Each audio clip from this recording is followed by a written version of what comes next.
Assalomu alaykum Kishni kanali muxlislari. Bo'stonli Dumaloqdamiz. Dumaloq qishlog'ida. O'choqlarimiz deyarli yetib qoldi. Chirnova quyib qo'yamiz. Ertaga belovoylarni bersak tayyor. 7 kilolik, 5 kilolik. Hozir arkalarini teramiz. Arkalarini terib bo'ldik hisobi endi quysak, xudo xolasa inshaalloh shu bilan ko'pirlarni ishlashni boshlaymiz.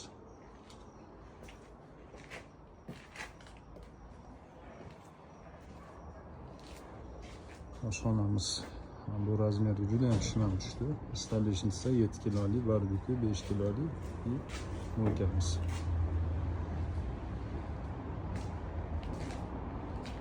Xizmatlar kerak bo'lsa, tepada Telegram kanalimizga obuna bo'ling. Telegram kanali orqali narx-navolarni o'qib o'tamiz. Siz bilan xayrlashamiz, ko'rishguncha asizlar.